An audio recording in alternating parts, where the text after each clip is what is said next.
My name is Charlotte Ayers. I'm 66 years old, and I've been retired for a little less than 2 years. I get about $2,500 a month in Social Security benefits. In a small town in Ohio, that's enough to get by. As long as I watch every penny, it covers me just fine. My husband passed away young. After my son, Benjamin, got married, I've been on my own, living alone in this old house, keeping it warm with memories. At my age, isn't that what life is supposed to be about? Family gathered, laughter echoing through the halls. With Christmas just around the corner, Benjamin called to say he wanted me to spend the holidays with them this year. In that moment, my heart lit up like someone had handed me a steaming mug of hot chocolate in the dead of winter, filling me with a warmth so deep it reached right down to my bones. As soon as we hung up, I got right to work. I pulled an old suitcase from the back of the closet and wiped it down again and again until it was clean enough to catch a faint reflection. The new sweater I had been saving for the holidays was already neatly folded, waiting. One by one, I packed it along with a few other things: the smoked sausage rolls Benjamin adored as a boy, Amanda's favorite local honey, and a few homemade jams, carefully, making sure not to forget a thing. As I was packing, my fingers brushed against an old, yellowed photograph.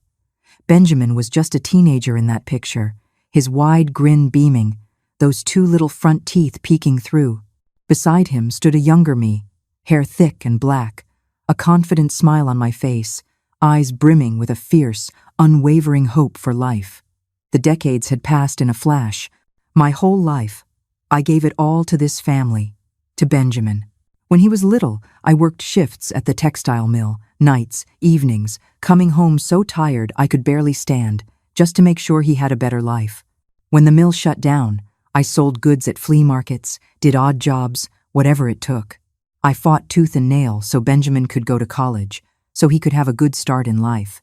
It was only when he was settled, married, with a stable life of his own, that I felt like I could finally breathe. Retirement has been simple, like a plain glass of water. It was only when I saw Benjamin and his family that life tasted a little sweeter. I just didn't know that sweet sip was already laced with poison. When I arrived at Benjamin's apartment building in Chicago, the elevator doors opened and Amanda was already there, waiting.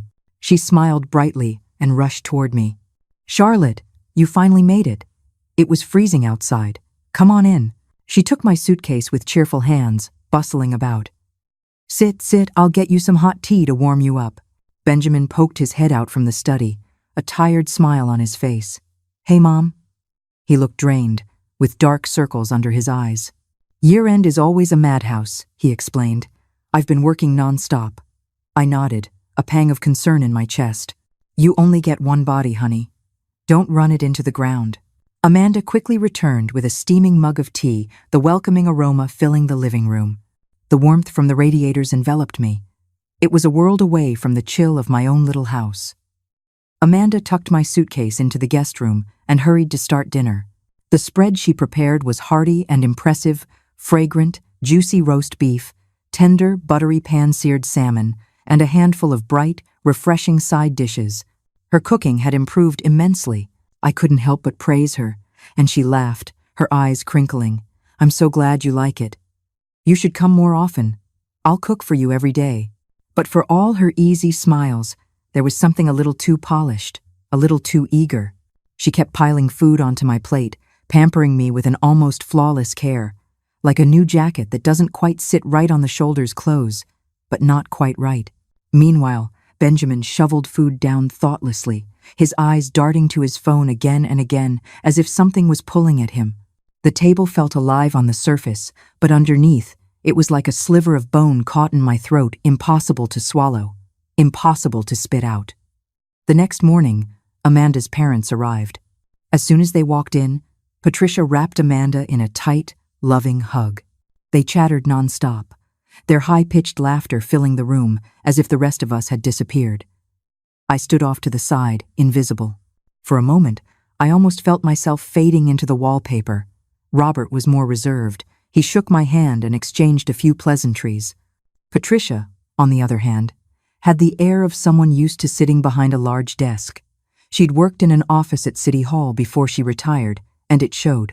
She glanced at me sideways, her eyes scanning my worn wool coat, the one I'd had for years, thick and sturdy, warm even if it was a little dated, and she gave a little twitch of her lips that wasn't quite a smile. To her, I must have looked out of place. The coat that had always made me feel prepared, even proud, now suddenly felt thin and tired under her gaze. Dinner that night was laced with a subtle tension. Benjamin and Robert traded conversational snippets about the latest financial news, while Amanda and her mother chattered animatedly about neighborhood gossip, grocery store discounts, and whose kids had recently been promoted. I just sat there quietly, picking at my food, feeling like an outsider. Patricia's voice, sharp and forceful, soon commandeered the conversation. "Robert and I clear nearly $15,000 a month between our pensions," she said, lifting her teacup with practiced grace. She glanced at me, quick and appraising. "Our expenses are minimal, so life has been quite comfortable. We just bought a little condo down in Florida last month. It's perfect for the winter warm weather, clean air." She turned to Amanda with a smile. "You two should start planning ahead. Housing prices are only going up. Better to upgrade to a bigger house now, especially before any babies come along." Amanda nodded quickly. "We're working on it, Mom." Then Patricia's gaze shifted back to me, her tone dripping with false concern. "And Charlotte, how's your health holding up? Amanda told me your pension isn't very high. Are you able to cover your daily expenses?" Her voice was light, but there was a glint in her eye, a subtle but cutting judgment. I forced a calm smile, though something tightened in my chest. "I make about $2,500 a month. It's enough for my daily needs. My health is about the same, some old aches, but nothing serious." "Oh, 2,500. Patricia drew the words out, arching her eyebrows slightly, her voice filled with a delicate, almost imperceptible pity. I picked up my teacup, hiding behind it, concealing the sting of pride that washed over me. Only now, at this age, did I truly understand, for some people, your entire worth is summed up by the numbers in your bank account, and mine didn't even earn me a polite nod in their world. After dinner, Benjamin called Robert into the study to consult on some investment matters, leaving Amanda and Patricia on the living room sofa, half watching TV, half whispering to each other. I felt exhausted, not in my body, but deep down, where the hurt settles and won't leave. I excused myself, saying I needed to rest, and retreated to the guest room. It was a small room, but clean and bright.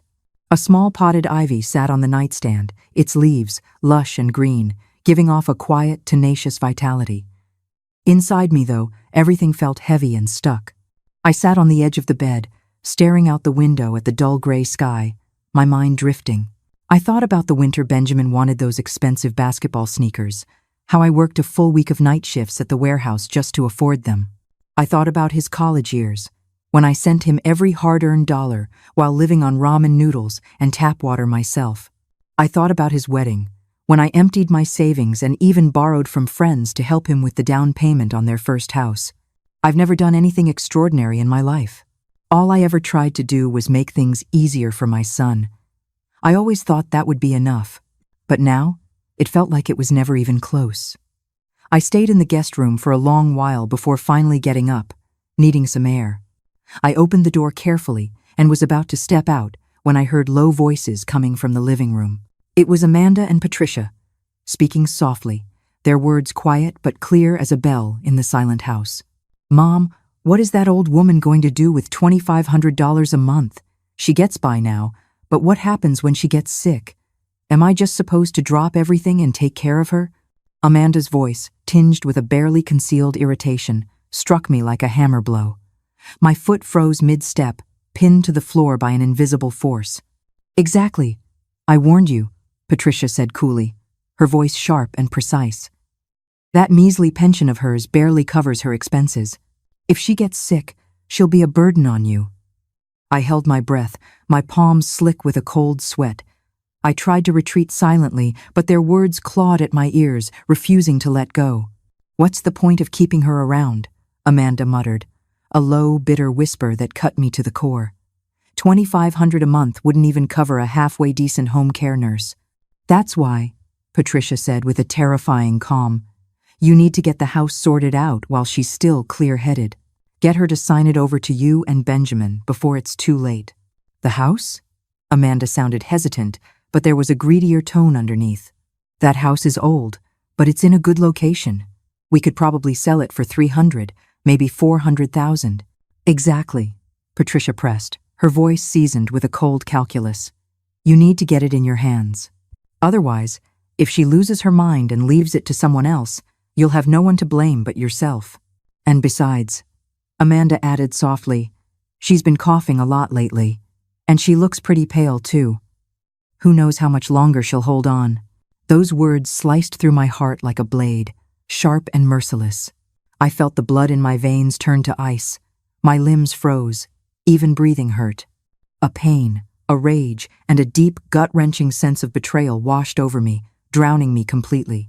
I always thought that Amanda, despite her little moments of pettiness, at least respected me as her mother-in-law. I never realized that to her, I was just a negligible burden, an aging liability to be managed, perhaps even discarded when I became too heavy. All those smiles, the warm welcomes, the carefully prepared meals. It was all a performance. And now I had seen the script before the final act.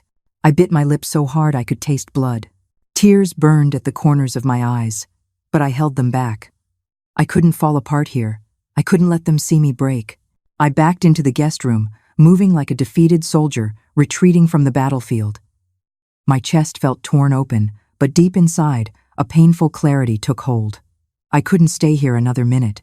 This home, with its hot tea and cozy rooms, had become a gilded cage.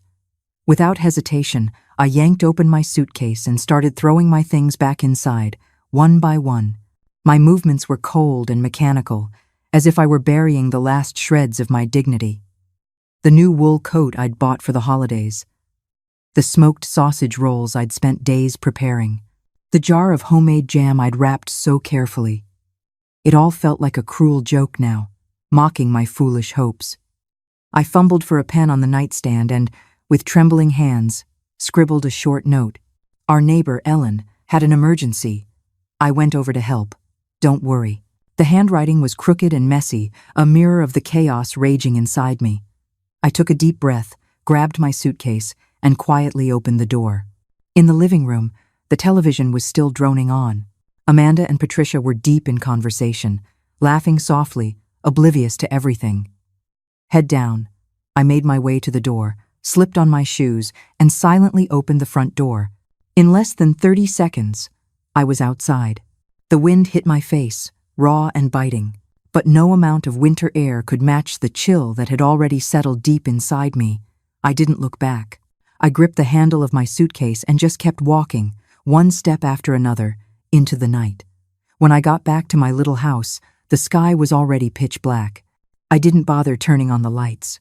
Fumbling in the dark, I made my way to the sofa and collapsed onto it, my body heavy and limp. The suitcase was abandoned by the door, slumped against the wall like a stray dog no one wanted. The house was eerily silent, broken only by the occasional sweep of headlights across the windows, casting fleeting, pale shadows across the room. In the darkness, I could hear my own heart beating. And then, finally, the sobs I had been choking back all night. Tears came in a hot rush, scalding against my cold hands. For the first time in my life, I felt completely alone, utterly abandoned. The family I thought I could lean on, the bond I had spent a lifetime building. It had all been constructed on the flimsy foundation of money and convenience. In their eyes, I wasn't even worth that. Just an old woman with a measly $2,500 pension, a future burden to be gotten rid of as quickly and quietly as possible. I don't know how long I cried. Long enough for my tears to run dry? Long enough for my heart to turn cold? No, I wasn't going to resign myself to this. I couldn't. For once in my life, I needed to live for myself. Slowly, I lifted my head and stared into the endless black of the night beyond my window. Maybe overhearing their conversation wasn't an accident. Maybe it was the universe giving me one last wake-up call. It was time. Time to reevaluate my life. Time to take my future back. I fumbled for the lamp beside the sofa and flicked it on. The light wasn't strong, but it pushed back the darkness, illuminating the room, and deep inside me, a tiny, stubborn light flickered back to life. The next morning, my phone rang. It was Benjamin. His name glowed on the screen, familiar and heavy. I hesitated for a moment before answering. "Mom, why did you leave so suddenly?" Benjamin's voice was thick with concern and confusion. "Amanda said you left a note about an emergency with your neighbor, Ellen."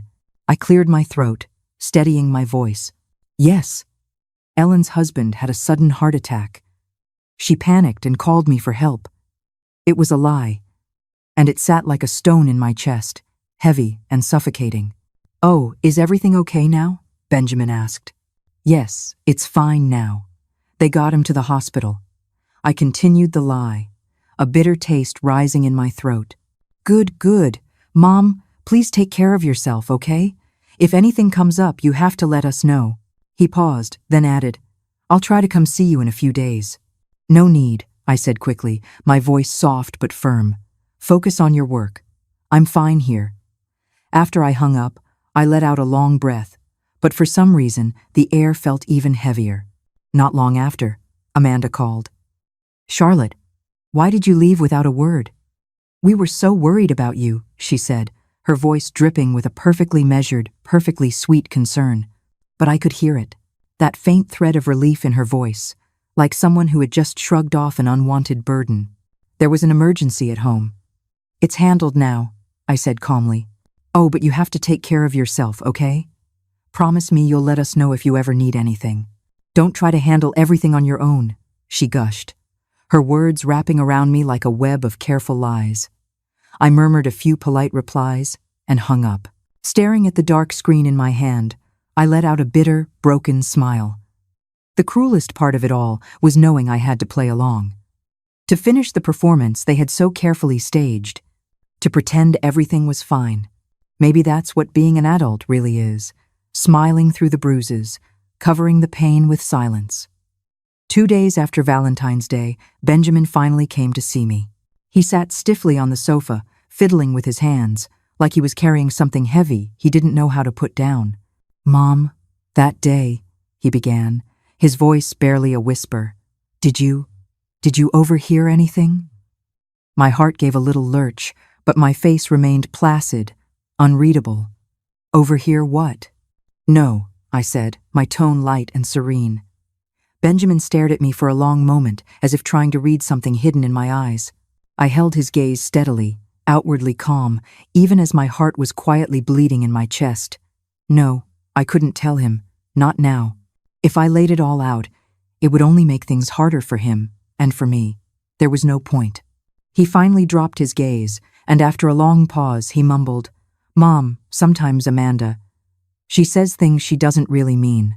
Please, don't take it to heart." In the end, he chose her. I nodded slightly, saying nothing more. The room fell into an awkward silence, broken only by the steady tick-tock of the old wall clock. Benjamin stayed a while longer, fussing over my health and reminding me to take my medicine, before he got up and left. I watched from the window as he hurried down the stairs and disappeared down the street, a small, lonely figure swallowed by the gray afternoon. There was sadness in me. Disappointment, too, but mostly a tired, familiar acceptance. The son I had poured my life into would never truly understand me. After Benjamin left, the house returned to its usual empty quiet.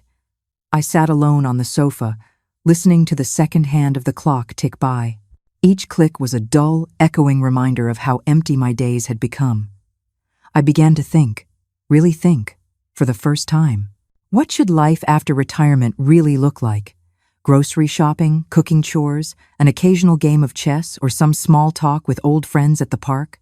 It was all so flat, so lukewarm, like a glass of water left out too long, not hot, not cold, tasteless and forgettable. That night at Benjamin's, the words I overheard had landed like a muffled thunderclap, cutting through the fog of my complacency. I couldn't live like this anymore. I got up and started sorting through the old house I had lived in for most of my life. I threw open dust-filled closets and pulled out heaps of forgotten odds and ends. Piece by piece, I sorted through them, tossing the useless things into trash bags, carefully setting aside the ones that still meant something.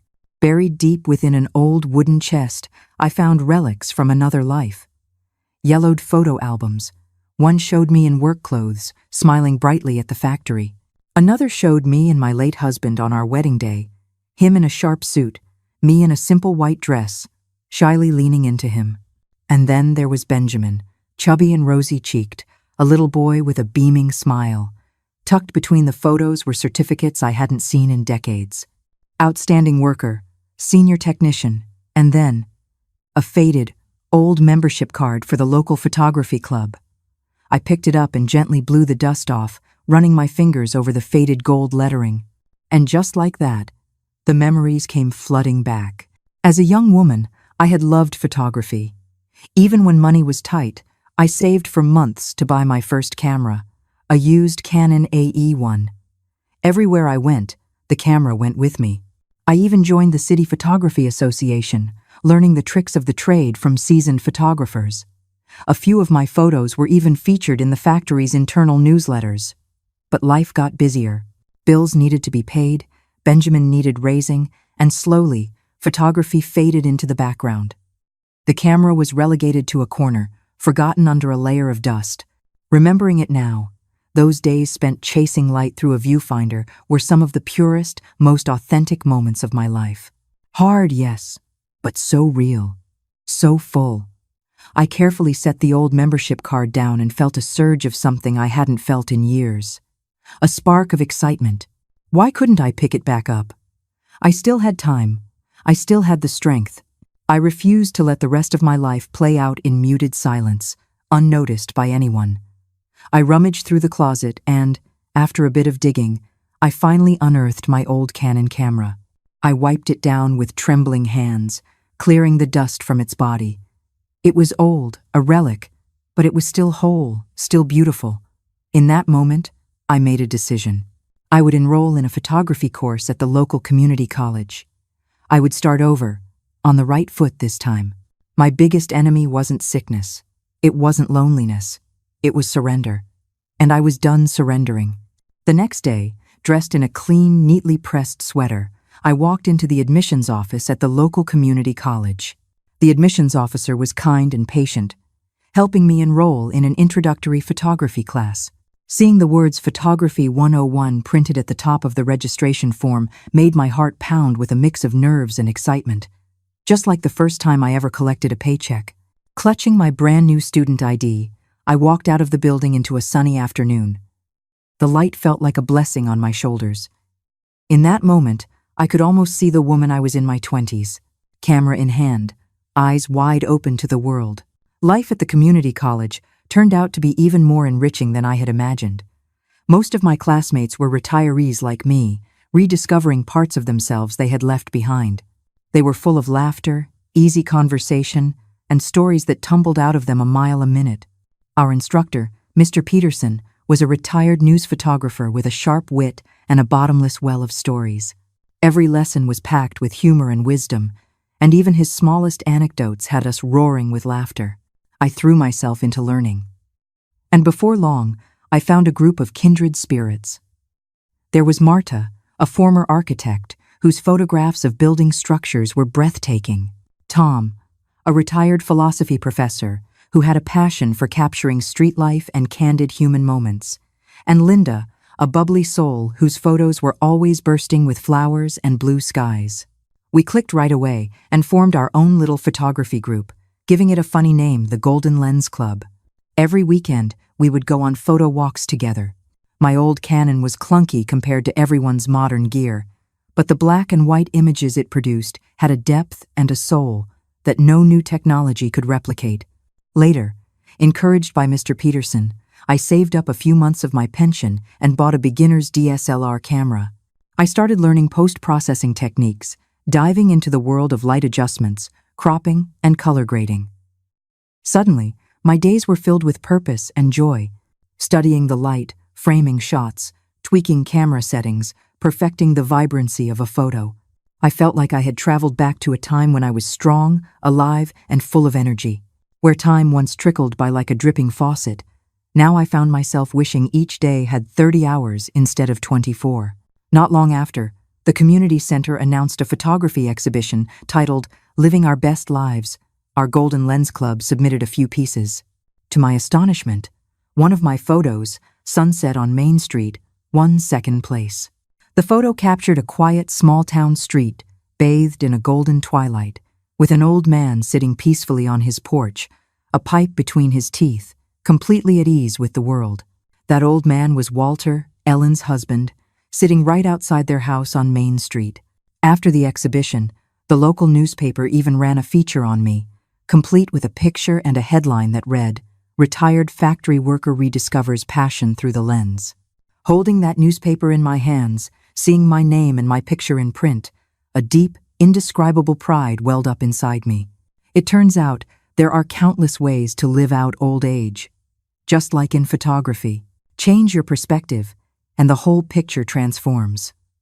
I was no longer anyone's burden, anyone's afterthought.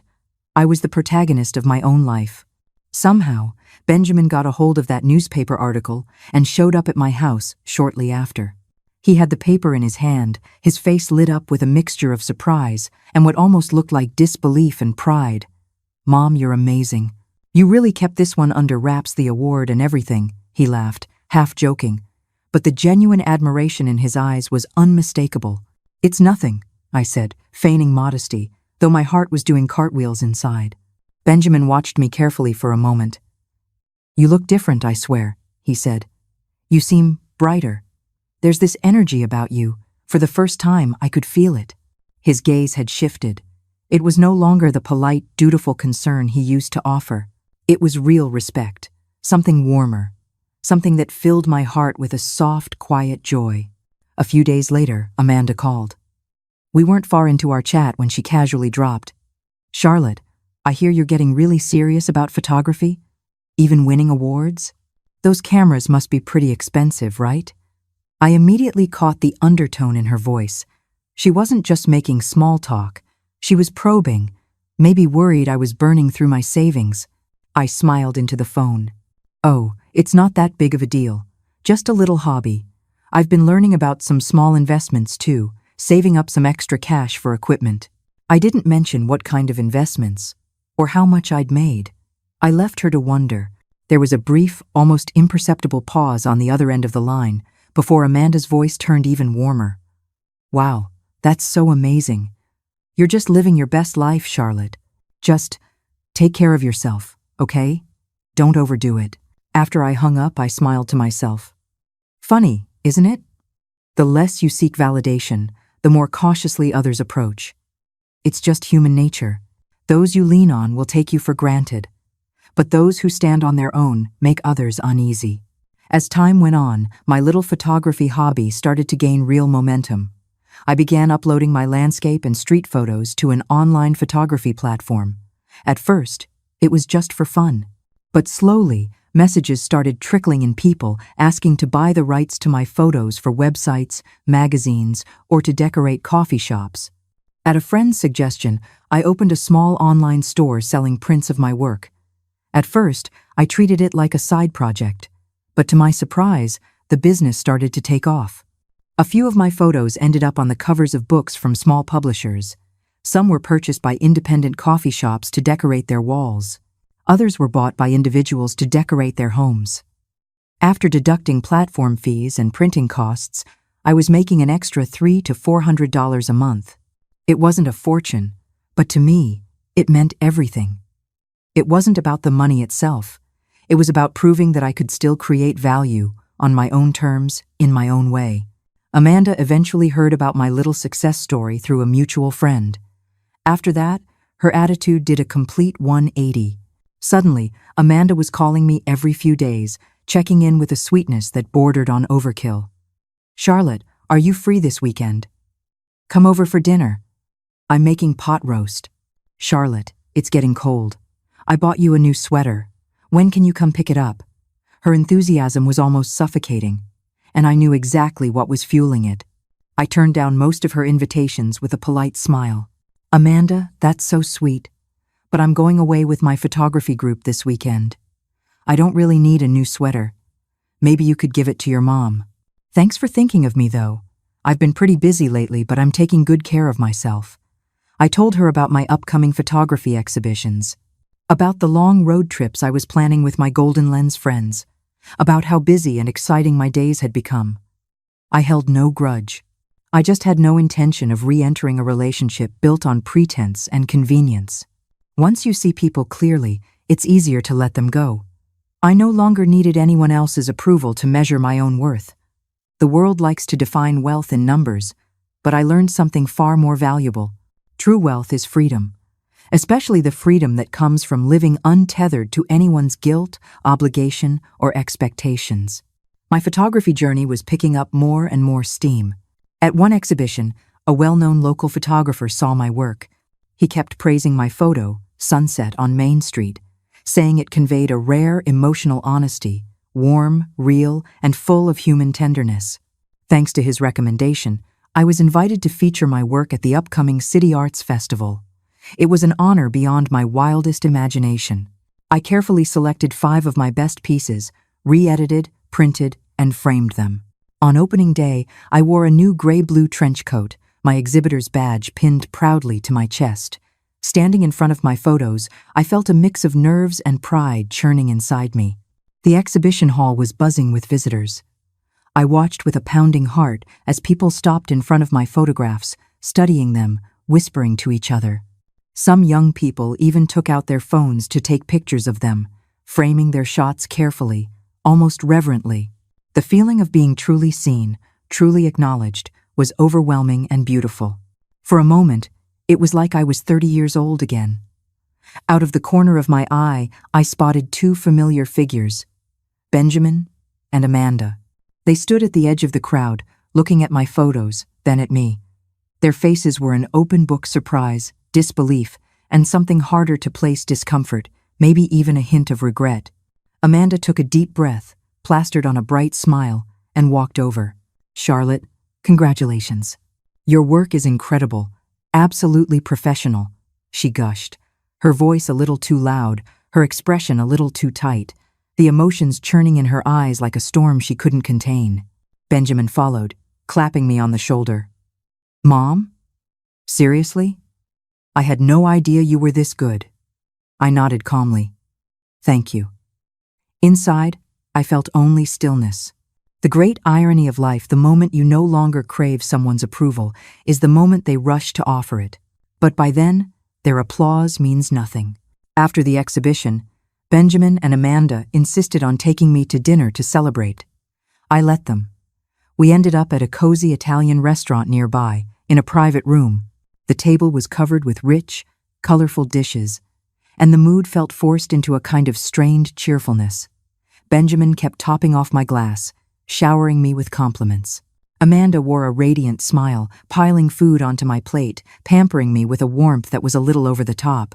Beneath the surface, I saw it with perfect clarity. This dinner wasn't just a celebration, it was a setup. Sure enough, after the 3rd glass of wine and the 5th course, Benjamin finally put down his cup and spoke, feigning casualness. "So, Mom, Amanda and I have been looking at houses lately." I nodded slightly, waiting for the real reason. "This apartment is getting a little cramped," he continued, "especially if we're thinking about starting a family. We found a place 3 bedrooms, great location, really perfect, but we're just a little short on the down payment." He shot Amanda a quick look. Amanda immediately leaned in, her voice syrupy sweet. "Charlotte, we were thinking, since your photography has been going so well, winning awards and selling pieces and all, maybe you could, help us out a little." Her eyes were bright with expectation, barely concealing the urgency underneath. In the end, it was the same old dance. They wanted money. I smiled to myself. What a predictable routine. I put my silverware down slowly, dabbed my mouth with a napkin, and looked at them, perfectly calm. "A new house sounds wonderful," I said smoothly, as if commenting on the weather, "but I'm afraid I won't be much help." Amanda's smile faltered. Her voice sharpened slightly. "Why not?" "Well," I said, gently tapping the rim of my water glass, "photography isn't exactly a cheap hobby. New equipment, travel expenses for shoots. And lately, I've been pooling funds with a few friends to open a small photography studio. It's going to require a considerable upfront investment." I let that sink in before delivering the final blow, still smiling. "Besides, I'm planning a big trip to Alaska later this year to photograph the northern lights. I've already got the money for that all set aside." Benjamin ducked his head, pretending to take a sip of tea. Amanda's face tightened, disappointment and barely concealed frustration flashing across her face.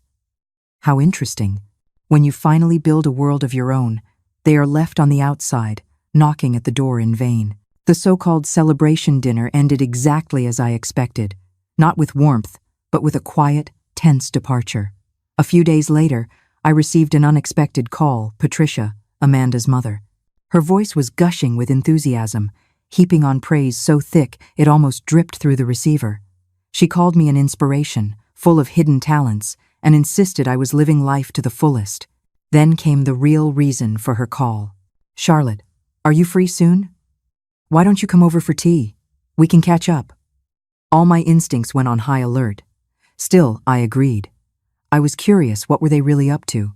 When I arrived at their house, Patricia greeted me like a long-lost celebrity.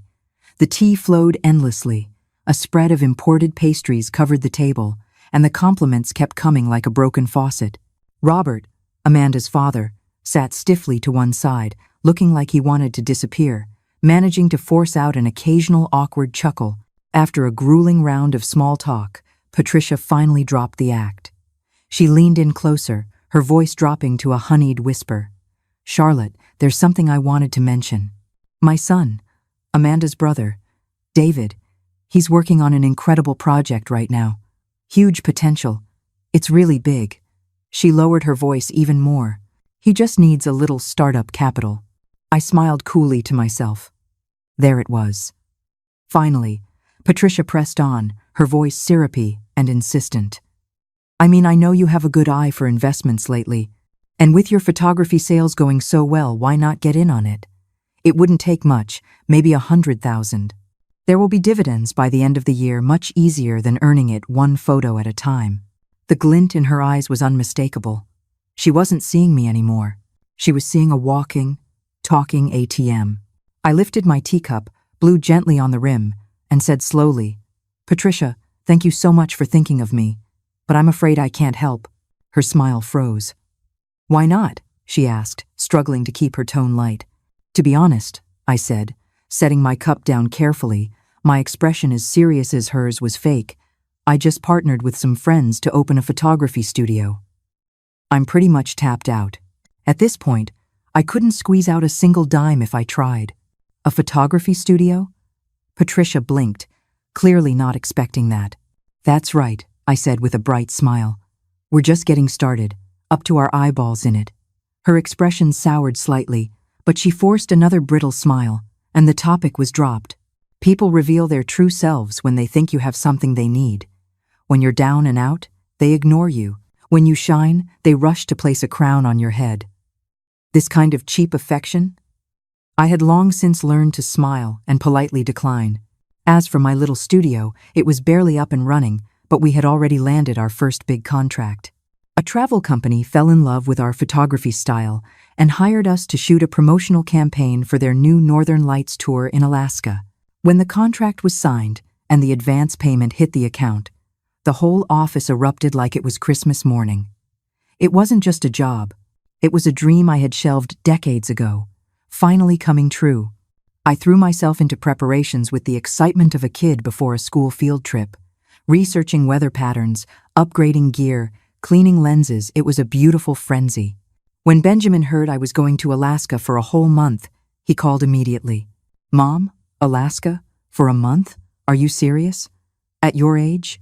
It's freezing up there. Are you sure you can handle it?" His voice was laced with concern, but underneath it, there was something else, something harder, sharper. "I'm great," I laughed. "I'll be with the whole team. We'll look out for each other. But a whole month?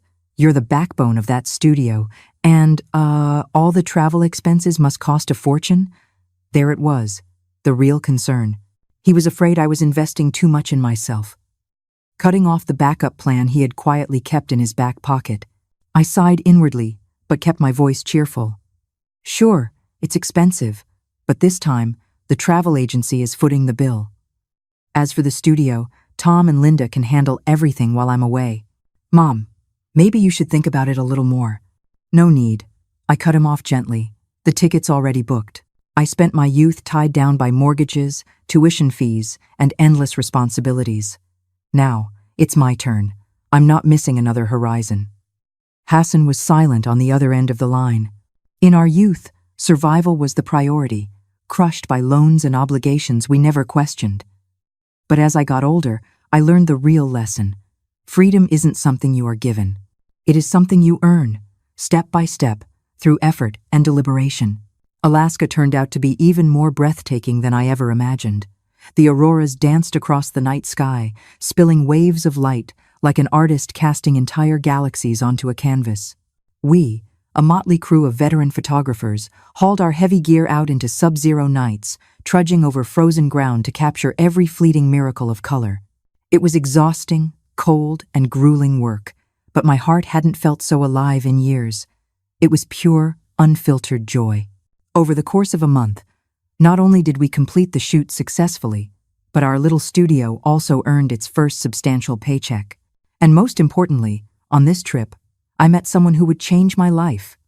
Her name was Emily Sanchez.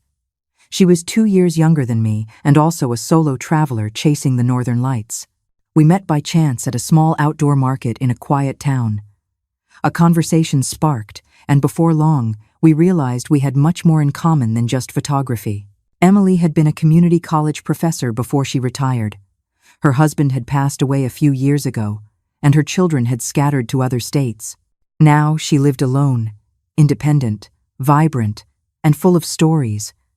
We talked about photography, travel, life, and somewhere in the second half of the trip, we became inseparable, taking pictures of each other, sharing meals, looking out for one another.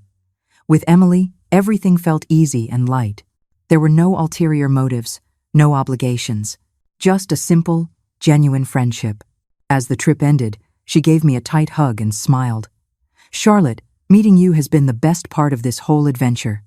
When you're all recovered, next stop Iceland? The northern lights are even more spectacular there." "You're on," I laughed, without a moment's hesitation. When I got home, I stared at my growing bank balance, the hundreds of stunning photos stored on my hard drive, the goofy selfies Emily and I had taken together, and I felt a contentment that ran deeper than words. It turned out, life after 60 could be even more exciting than the years before it, especially when you finally stopped wasting time on people and things that didn't deserve you. Emily and I stayed in close touch, trading photos, sharing editing tips, and planning our Icelandic adventure. It felt like life was finally moving forward. I was finally moving forward. But life, unpredictable as ever, threw me a curveball. One morning, while browsing for new gear online, a sudden dizziness washed over me. I felt a numbness down my right side. My words started to slur. My heart sank. I dialed 911 immediately. At the hospital, they confirmed it a mild stroke. Luckily, I got help fast enough to avoid major damage, but the doctors insisted I stay for observation for at least a week. Lying in that sterile hospital bed, under bright fluorescent lights with the antiseptic stench thick in the air, a profound sadness washed over me. Iceland would have to wait. Emily visited almost daily. She brought homemade soup, the latest photography magazines, and a warmth that cut through the chill of the hospital walls. She even helped out at the studio, making sure everything was running smoothly. Her kindness was simple, pure, and real, like sunlight spilling through a frosted window. Benjamin and Amanda came too. They were attentive, moving like the perfect caregivers. Benjamin ran errands. Amanda hovered by the bedside, offering water, peeling fruit, and fussing over me. Watching them, I felt a complex tangle of emotions. I knew deep down how much of their concern was genuine, and how much was pure performance. A week later, I was discharged. The doctors advised me to take it easy, eat carefully, and avoid stress. The day I got home, Amanda made her move. "Charlotte," she said brightly, "since you're just out of the hospital, we're so worried about you being alone. Why don't you come live with us? We can take proper care of you." Her eyes shone with what she clearly thought was convincing sincerity.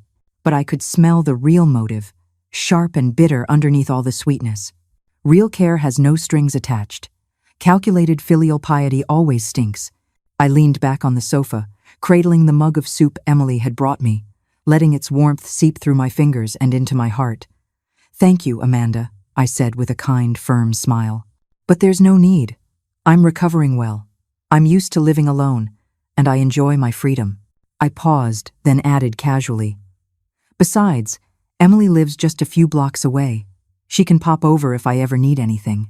I watched the flicker in Amanda's face, the smile that tightened just a little too quickly, the tiny glint of something sharp in her eyes. But she recovered fast, pulling the mask of the concerned daughter-in-law back on.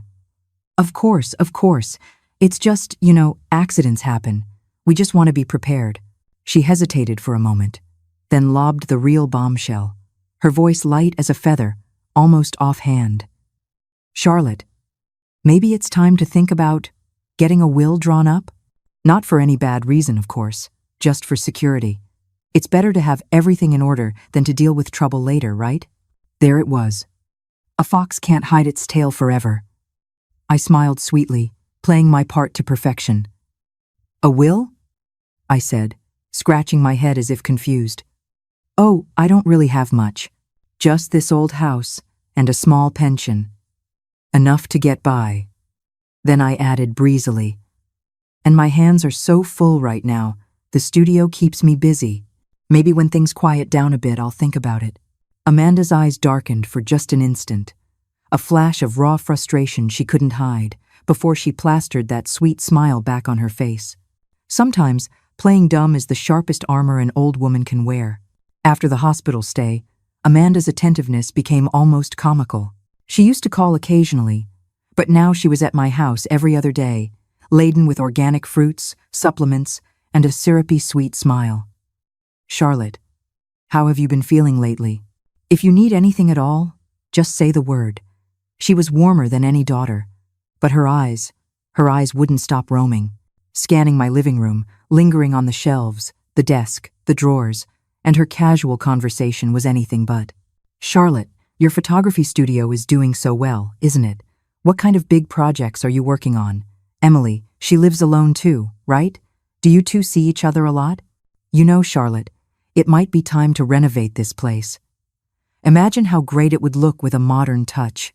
Every question was dipped in honey, but it carried a fine, sharp probe just beneath the surface. I knew exactly what she was doing. Still, I smiled politely, kept my tone light, and gave her nothing. But then, one afternoon, everything changed. I had gone to take a shower. Since I was still recovering, I moved slowly, taking my time. When I came out, a towel over my shoulders, I passed by the study, and through the half-open door, I saw her. Amanda, standing by my desk, rifling through papers with the focus of a thief. I crept closer, my heart pounding. She was holding my bank statements and my insurance policies. For a second, the world tilted. The chill that ran through me was more intense than any Alaskan wind had ever thrown at me. She had waited until I was vulnerable, literally bare and defenseless, and started snooping through my private documents. The rage that surged in me almost exploded right then and there. But I forced myself to stop. Not yet. Not now. If I confronted her, I'd lose the upper hand. Better to play it smarter. I cleared my throat loudly from the hallway, my footsteps slow and deliberate as I headed toward my bedroom. I heard a frantic shuffling behind me, Amanda shoving papers back in the drawer, rushing to compose her face before she emerged, as if nothing had happened. "Charlotte, all done?"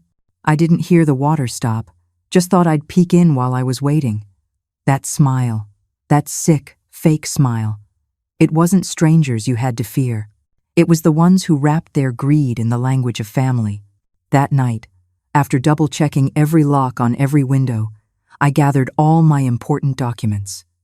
The deed to the house, bank cards, insurance papers, trust agreements, and I locked them all away in the small safe I had quietly installed months ago. A few days later, Emily came to visit. We sat in the kitchen, sipping tea, the pleasant company warming me inside and out. Midway through, Emily hesitated, fidgeting with her mug. "Charlotte, there's something I've been debating whether or not to tell you." "Go on, Emily," I said gently. "No secrets between us." She bit her lip and leaned closer. A few days ago, a strange woman knocked on my door and started asking a bunch of questions about you. Very detailed stuff: your health, your income, whether you have children, if you're planning to remarry. A deep dread settled in my stomach. What did she look like? I asked quietly. Emily described her, and my heart sank.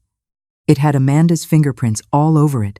To be sure, I asked Tom, an ex-cop who now worked with me at the studio, to do a little digging. It didn't take long for the truth to surface. Amanda had hired a private investigator. She had ordered a full background check on me, my finances, and was even trying to look into the lives of my partners. In that moment, whatever shred of hope I had left crumbled. To them, I wasn't family. I was a living lottery ticket they hadn't cashed in yet. And strangely, after the wave of anguish and anger passed, I smiled. If they wanted to play a game, I was more than willing to play along. And this time, I would be the one setting the rules.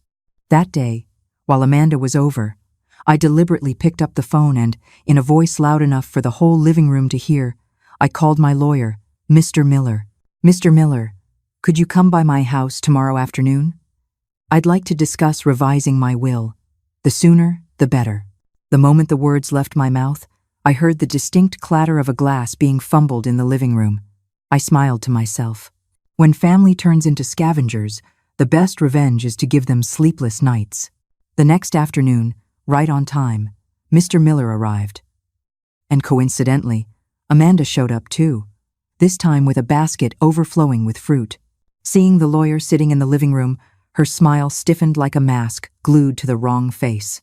It was strained, brittle, almost laughable. I invited Mr. Miller to sit, and making sure Amanda could hear every word, I got straight to the point. Mr. Miller, I said calmly, I'd like to update my will.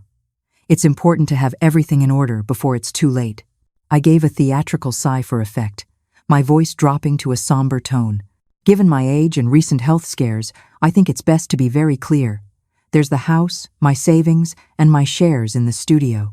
Amanda was perched on the edge of the sofa, peeling an apple with exaggerated care, but her ears were pricked like a hawk's. I've thought about it carefully, I continued, smiling just enough to twist the knife. I plan to leave half of my estate to the Los Angeles Photographers Association to establish a fund for older photographers who, like me, are still finding beauty and passion in their later years. The apple slipped from Amanda's grasp, hitting the floor with a dull, sickening thud. Her face went white. Her lips trembled. Her eyes, wide and frantic, stared at me as if I had just slapped her. "Charlotte, you," she stammered, unable to form a sentence. I ignored her completely, turning back to Mr. Miller to discuss the details of the donation, as if Amanda wasn't even there. Mr. Miller nodded thoughtfully, jotting everything down without a trace of emotion. When we were done and Mr. Miller had left, Amanda remained behind, frozen on the corner of the sofa, an empty shell of her usual cheerful self. "Charlotte, are you serious? Benjamin is your son." I looked at her, my gaze calm and unwavering. "I have thought it through," I said, my voice soft but firm. "Money is just money. I'd rather it leave a meaningful legacy than become a bargaining chip for those who never truly cared." Amanda's face contorted, the fake cheer dissolving into something raw and bitter, but she didn't dare argue. That night, I leaned back on my sofa and opened the feed from the hidden camera I had quietly installed in Benjamin's house a few weeks prior, aimed only at the living room. On the screen, Amanda and Benjamin were arguing heatedly. Amanda was waving her arms in frustration, her voice sharp and shrill. Benjamin sat, slumped, smoking one cigarette after another, his face a mask of despair. I watched them in silence, feeling no triumph. Just a sadness so deep it felt fossilized. The deepest pain in life isn't loneliness. It's realizing that even the bonds of blood can curdle into a cold, transactional hostility. I knew then this ugly charade had to end. The next day, I called Benjamin, Amanda, Patricia, and Robert, inviting them to dinner the following weekend. There was hesitation, tense and guarded voices over the phone, but in the end, they all agreed. On Saturday evening, we gathered at a quiet restaurant. The private room was dimly lit, casting a soft glow that did little to hide the tension at the table. Patricia's eyes darted around nervously. Amanda fussed with her fork, pretending not to notice the tremor in her hands. Benjamin sat stiff and grim, his jaw tight. Only Robert maintained some semblance of composure, but even he couldn't hide the unease in his eyes. The dishes arrived, untouched. The air thickened like wet cement.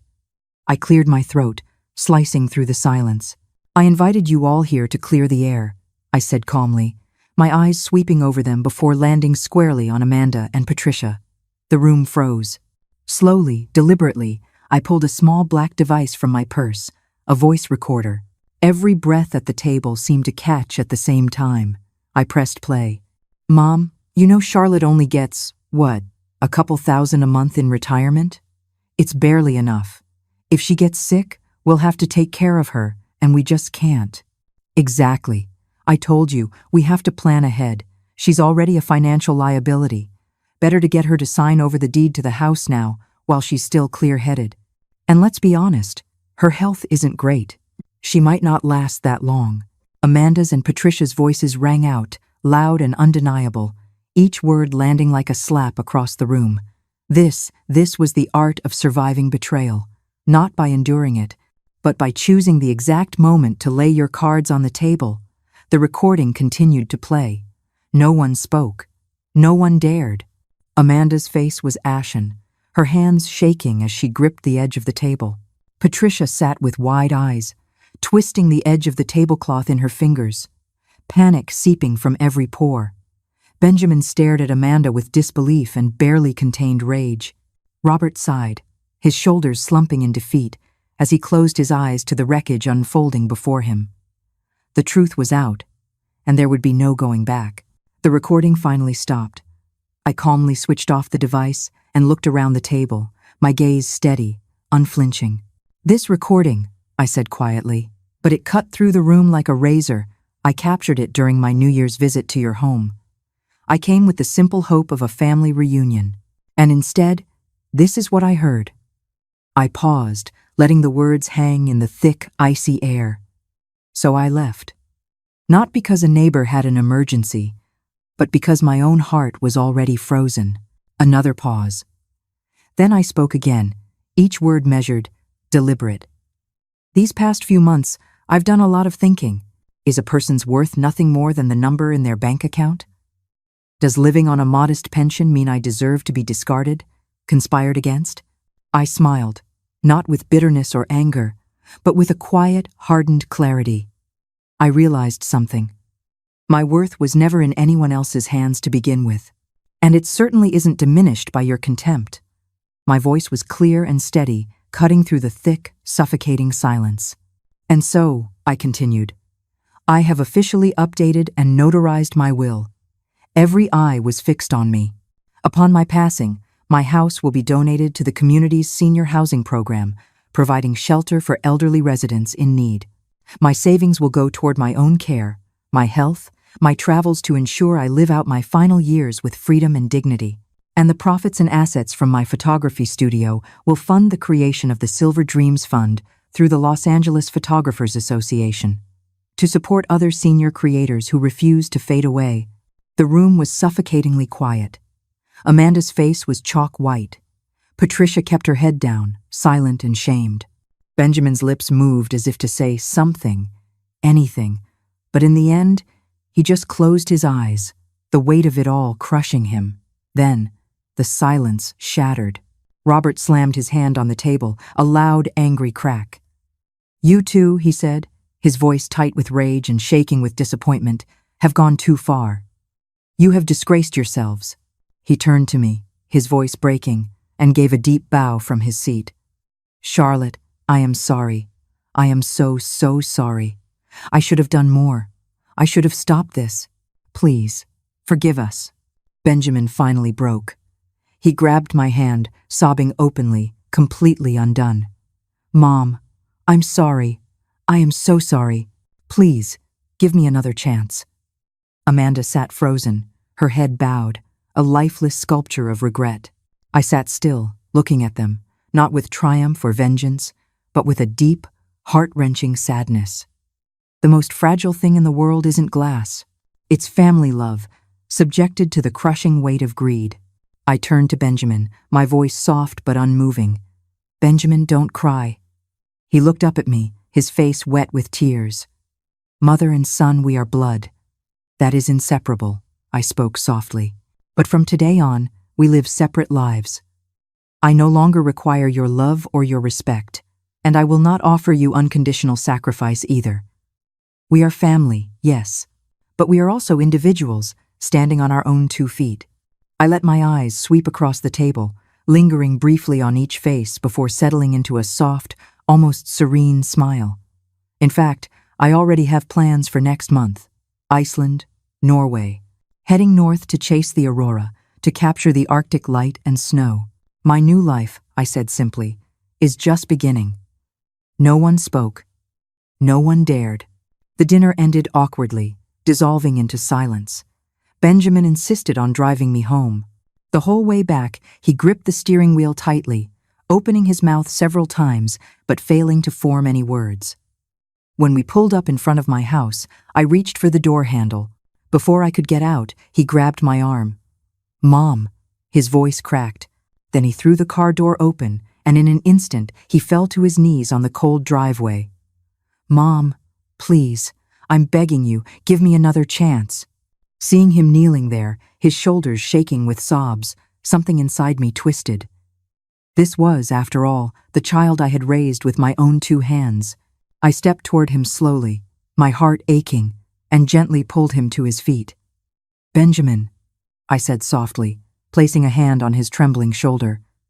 "We all make mistakes. What matters isn't the apology in a moment of regret. It's the lifelong accountability that comes after." I patted his shoulder, my voice quiet and unwavering. "I didn't say I forgive you, and I didn't say I don't. Some fractures, no matter how you mend them, are never the same.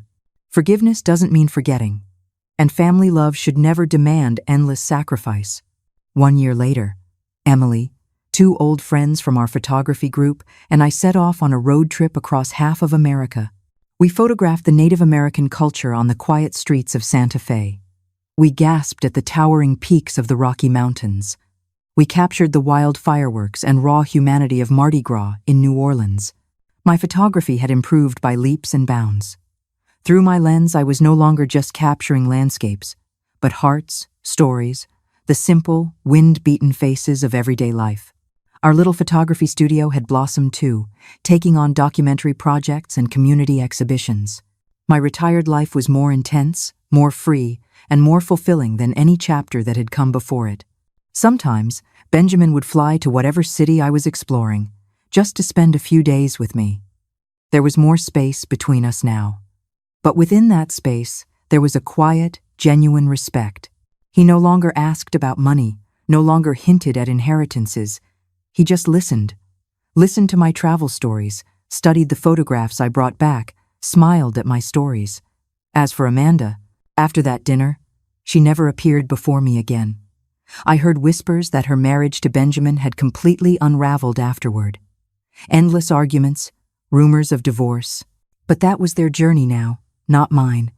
I had long since moved on. One day, Emily wrote a short article about my story and sent it to a well-known magazine. The title was "From an Invisible Mother to an Infinite Sky." To our surprise, the article created a sensation. Hundreds of letters and messages poured in, people sharing their own struggles, their lost years, their tentative, hopeful new beginnings. The media began to spotlight senior independence, questioning how society could truly offer its elders respect and freedom. And I, a woman who had only wanted to live a quiet life after retirement, found myself, by a strange twist of fate, becoming a small, shining symbol. I would sometimes get letters from other silver-haired wanderers who asked me how to rebuild a life from scratch, how to love themselves again after years of being forgotten. I answered every single one as best I could. I told them, from the depths of my own experience, it's never too late. Your life can always begin again if you are willing. Right now, sunlight is streaming through my window. A mug of hot tea sits by my hand. All around me, the soft chatter of kindred spirits, fellow travelers, fills the air with laughter and light. And in my heart, There is only excitement for the next adventure. Looking back, all the pain, the betrayals, the disappointments, they were nothing more than scattered stones on the path. They didn't stop me. They built the very road beneath my feet. The final stretch of life isn't about waiting. It's about blossoming. My worth was never printed on a check. My worth was, and always will be, choosing to live fully, bravely, and brilliantly as myself. This is my answer. To all those who are still walking this road,